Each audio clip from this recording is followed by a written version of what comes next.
अजीज उतना ही रखो कि दिल बहल जाए, किसी को इतना न चाहो कि दम निकले।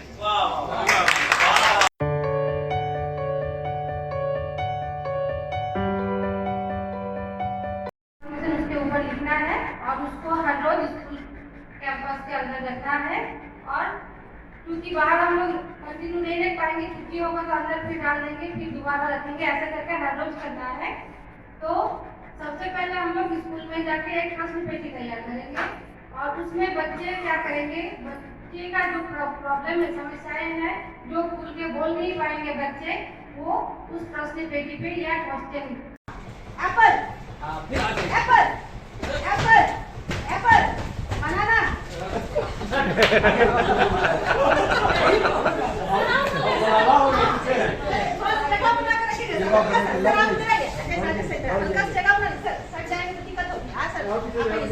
पीछे पीछे धक्का हो जाए। Apple apple apple banana banana Apple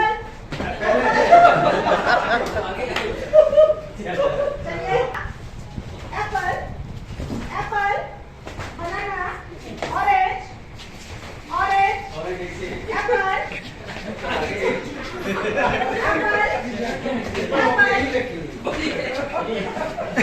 चप्पल खुल गया ऐसा सब सर अभी पूरा सट जाएंगे तो दिक्कत होगी सर। स्पेस थोड़ा स्पेस रखते हैं ना।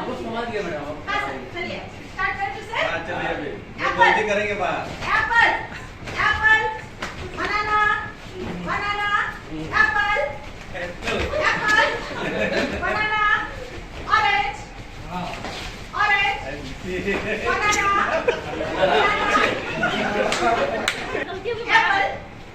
Apple apple banana banana Apple Apple orange orange Apple apple apple banana banana Apple apple banana orange orange बनाना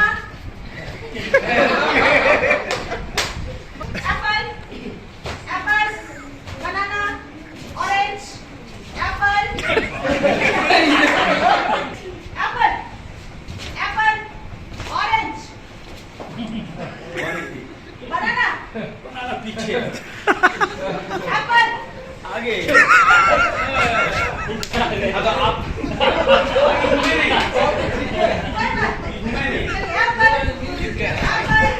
ऑरेंज ऑरेंज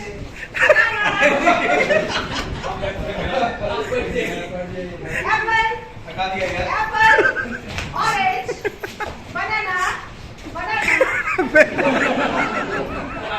एप्पल राउंड करेंगे छोटा ग्रुप नहीं बनाना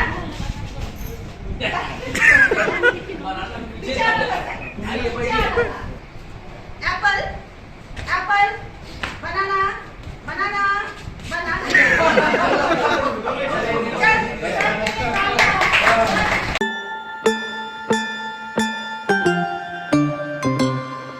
रहते हैं दोनों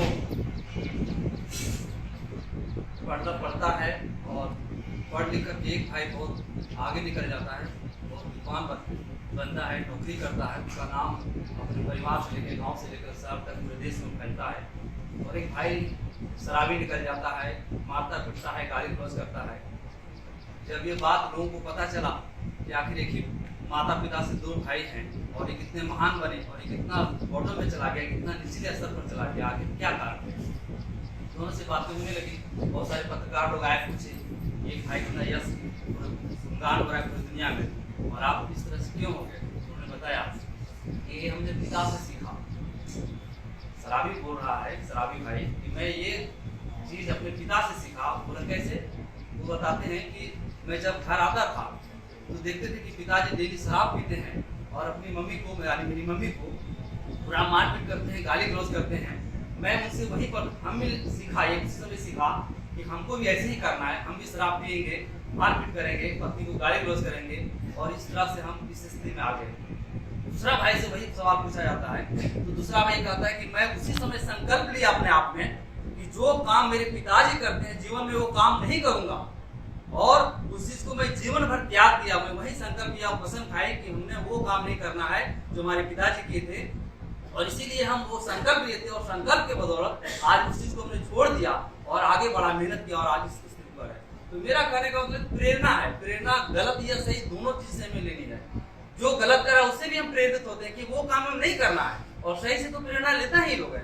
तो मैं मैम से बिल्कुल सहमत हूँ कि हमें बच्चों को सिखाना है कि आप इससे दूर रहें। आगे चलकर वो क्या हो जाए, बहुत बड़ा शराबी बन जाए, वो मेरा मैटर नहीं है। मेरा दायित्व है कि हम अपने रहते हुए जो मेरे दायरे में जब तक वो रहा है तब तक वो हमसे उस चीज से वो दूर रहे, ये मेरा कर्तव्य बनता है। RTI reproductive tract infection।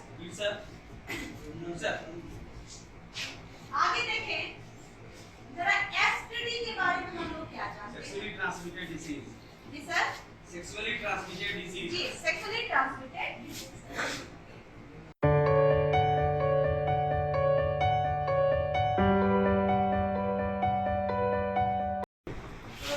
STIs same चीज हो जाएगा, सेक्सुअली ट्रांसमिटेड इन्फेक्शन। तो सर इस रिप्रोडक्टिव ट्रैक्ट इन्फेक्शन कहें प्रजनन तंत्र संबंधी संक्रमण, सेक्सुअली ट्रांसमिटेड डिजीजेस यानी कि जो जनन तंत्र संबंधी जो बीमारियां हैं, जो सेक्सुअली ट्रांसमिटेड इन्फेक्शन से किसी तरह का संक्रमण है, इसके बारे में बच्चों को सिखाने की आवश्यकता है। और इसीलिए इस मॉड्यूल को हमें बच्चों को सिखाने के लिए एक बार रिकॉल करना है। हम सभी यहाँ पर जानते हैं, सबको जानते हैं, बस हम इसको एक बार रिकॉल कर लेंगे, क्योंकि जब यही मॉड्यूल हम स्कूल में चलाएंगे तो किस तरीके से बच्चों को हम आसान तरीके से सिखा सके कि हमारे शरीर में किस तरह के इन्फेक्शंस होते हैं। तो सर हम लोग आगे चर्चा को बढ़ाएंगे और बच्चा जान जाए, ये सब उसको सबक मिल जाए कि इस तरह के इन्फेक्शंस क्या क्या होते हैं, कैसे होते हैं, इसके लक्षण क्या होते हैं, इससे बचाव क्या है, इससे रोकथाम क्या है, इससे क्या लाभ हो सकता है हमें बच्चों को। कुछ लाभ मिलेगा इससे? एकदम मिलेगा जी सर, क्या क्या लाभ हो सकता है? तो जो बच्चे हैं उन लोग का बीमारी है प्रजनन तंत्र का संक्रमण, वो हम उसमें होगा। और ये बहुत महत्वपूर्ण है क्योंकि ये बीमारी हमको लगता है कि आज के डेट में बहुत ही ज्यादा अनेक बीमारियों का इसका मतलब अगर हमारे बच्चे जो हमारे बच्चे हैं, जो हमारा भविष्य है, इन सब चीजों के बारे में अगर स्वस्थ जानकारी उसके पास हो तो खुद भी संक्रमण से बचेंगे, और उसके आसपास अगर कोई संक्रमित व्यक्ति उसको दिखाई दे या इन्फेक्शन उसको दिखाई दे तो वो उसको भी सलाह दे सकेगा कि देखो तुम्हें इस तरह का प्रॉब्लम है, तुम इसका इलाज करवाओ। इसका इलाज कहाँ होता है, ये बहुत गंभीर नहीं है, और कौन सी बीमारी बहुत गंभीर है उसको भी पहचानने की क्षमता उस पर हम लोग डेवलप कर सकेंगे। इस तरह से चर्चा को हम आगे बढ़ाते हैं। हम लोग जानते हैं क्लास 8वीं में जनन तंत्र हम लोग पढ़ाते हैं, है ना सर? सब पढ़ाते होंगे, प्रजनन चैप्टर दिया हुआ है, उसमें हम लोग देखते हैं कि उसमें नर और मादा यानी मेल और फीमेल के जेनेटिक ऑर्गन्स के बारे में दिखाया जाता है कि किस तरह से बनावट है। तो हमारी बनावट ऐसी है कि कई बार वहाँ ना चाहते हुए भी इन्फेक्शन हो जाते हैं, और बच्चे ये समझ नहीं पाते हैं कि आखिर ये हमें हो क्या रहा है, किस लिए हो रहा है। तो कुछ बीमारियां ऐसी हैं जिनके बारे में हम सभी जानते हैं। आप सब सूजाक के बारे में नाम सुने होंगे। सूजाक, सिफिलिस, गोनोरिया, व्हाइट डिस्चार्ज जैसी बीमारियां जो है, ये सबके सब संक्रमण की वजह से है। ये किसी भी तरह से जेनेटिक बीमारी नहीं है और ना ही सेक्सुअली ट्रांसमिटेड बीमारी। मतलब हमें बच्चों को ये भी बताना होगा कि संक्रमण से होने वाली बीमारी अलग चीज है और सेक्सुअली यानी कि सेक्सुअली ट्रांसमिटेड बीमारियां अलग है। दोनों को हमको फर्क बताना पड़ेगा। आप तीनों सोचिए जरा कि आप आसानी से किसी भी दूसरे गांव या शहर में पढ़ने के लिए जा सकते हैं। तो एक कदम आगे जाइएगा, नहीं तो एक कदम पीछे।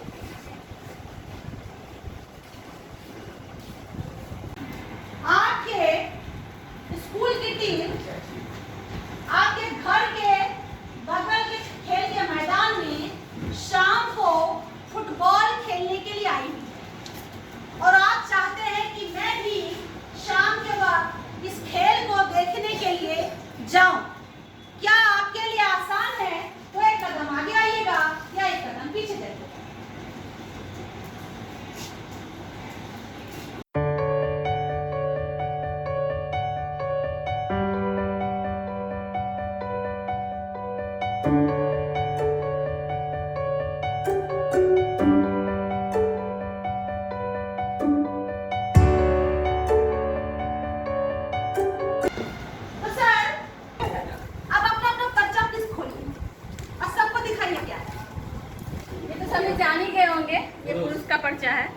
सर दिखाई जरा सा ट्रांसजेंडर। मेरा पास महिला का है, महिला है, इसलिए हम पीछे होते बिल्कुल हैं। सर भी बहुत अंदर पीछे गए हैं। हाँ, अब देखिए कि ये तीनों महिला, पुरुष और ट्रांसजेंडर एक साथ एक जगह खड़े थे, समाज में एक साथ एक जगह खड़े थे, लेकिन सामाजिक परिस्थिति, रूढ़िवादी सोच, किसान को, पुरुष को कोई दिक्कत नहीं है मैदान में जाके क्रिकेट देखने का, महिला एक कदम पीछे चली गई और ट्रांसजेंडर और पीछे चले गए, है ना। इसी तरह से कि अगर किसी को बाहर शहर में काम करने के लिए जाना है तो कितना आसान है, आगे चले गए। पुरुष और स्त्री और ट्रांसजेंडर के आसान नहीं था, वो पीछे चले गए। ये हम लोग की तमाम ऐसी परिस्थितियां बनती हैं जहां आसानी से पुरुष को आगे बढ़ने का मौका मिल जाता है। छत्तीसगढ़ में क्या क्या आंकड़ा है, क्या क्या प्रोग्राम चल रहा है, कब शुरू हुआ, इसके बारे में बताएं। उसके बाद कल हम लोगों का 2 मॉड्यूल हुआ, एक स्वास्थ्य बढ़ना और दूसरा है भावनात्मक कल्याण और मानसिक स्वास्थ्य। इसमें शारीरिक, मानसिक और बौद्धिक तीनों को शामिल किया गया। शॉर्ट मॉडल पर भी जानकारी दी गई, ये बताया गया कि एवरी चाइल्ड इज स्पेशल। और हम लोगों ने पहला जो मॉडल है वो लंच के पहले किया और दूसरा मॉडल का फर्स्ट पार्ट लंच से वो भी पहले हम लोगों ने किया और दूसरा मॉडल का सेकंड पार्ट लंच के बाद विनीता बाला जी ने हमसे शेयर किए। कुल मिलाकर बहुत अच्छा हुआ। झमाझम बारिश के बीच हम लोगों ने SSWP का ट्रेनिंग का कल शुरुआत किया और हम सभी को बहुत अच्छा लगा। सबसे बड़ी बात है कि हम लोगों को बहुत सारी जानकारी मिली, जिससे हम लोग बच्चों को मदद कर सकते हैं। और ये जानकारी हमें पहले हो सकता है कुछ लोगों में था, कुछ में नहीं था, लेकिन अब वो जागृत हो गया, डिवाइस्ड हो गया। और सबसे बढ़िया बात है कि हम लोगों को पता चला कि ये सब बातें बच्चों के साथ शेयर करना है। मैं यहाँ पर उपस्थित सभी प्रतिभागियों का अभिनंदन। विप्लव सर ने हमें कुछ आंकड़ा के माध्यम से भारत और झारखंड राज्य के बारे में कुछ बताने की कोशिश किया, मेल फीमेल के बारे में, वो हम लोग सीखे। अब हम मुख्य रूप से आते हैं, कल 2 मॉडल पर चर्चा किया है। पहला मॉडल था स्वास्थ्य बढ़ना।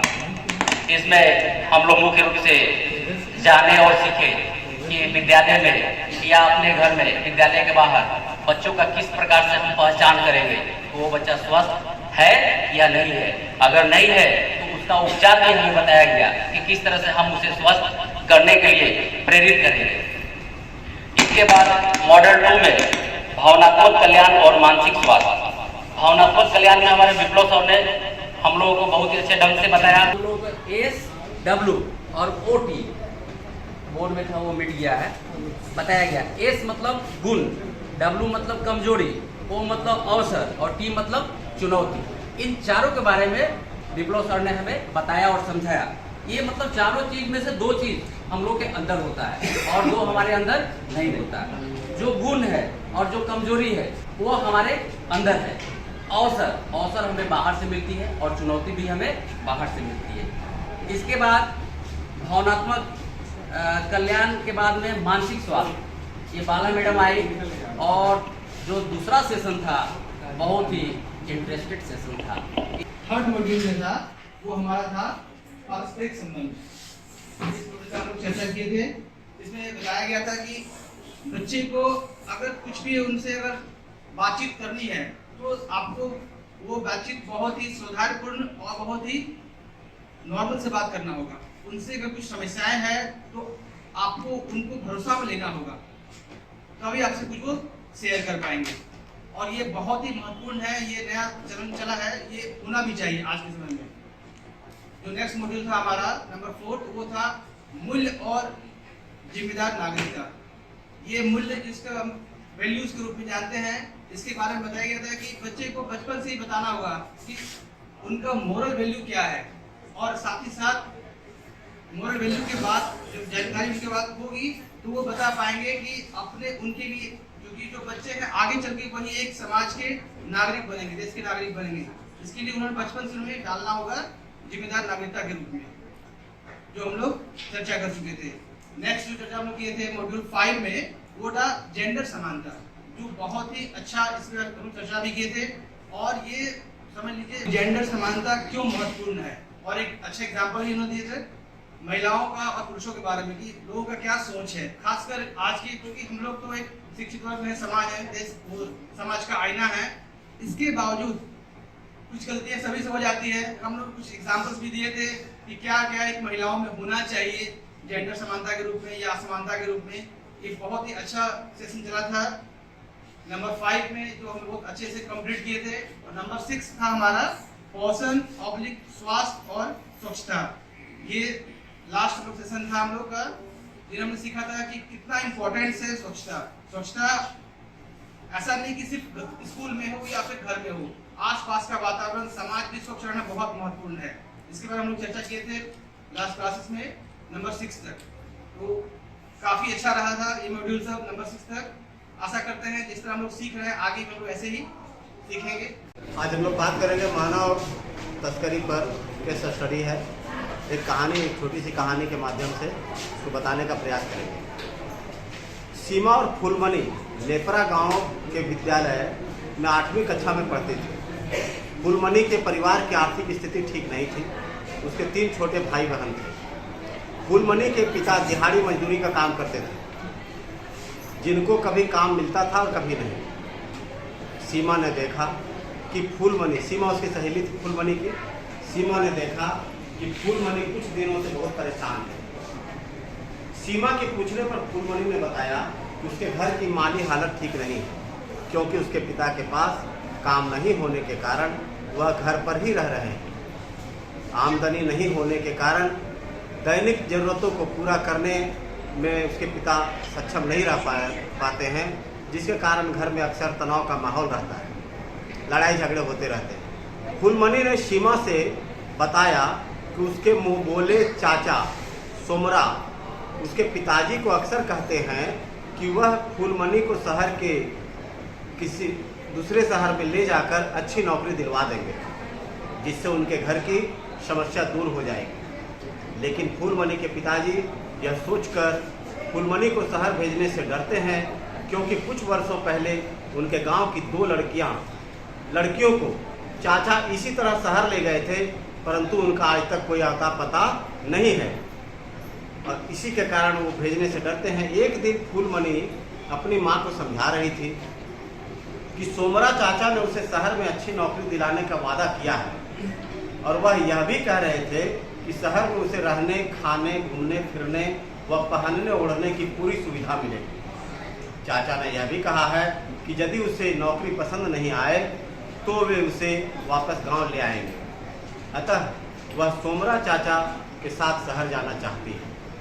फूलमणि की बातों पर भरोसा कर एवं घर की आर्थिक तंगी के कारण उसकी मां ने उसे भेजने के लिए पिता को मना लिया। फूलमणि के शहर जाने के लगभग 3 महीने तक सोमरा चाचा फूलमणि के माता पिता से उसकी बात कराते रहे और पैसे भेजते रहे, पर पिछले 6 महीने से न तो उनका कोई फोन आया और न ही पैसे।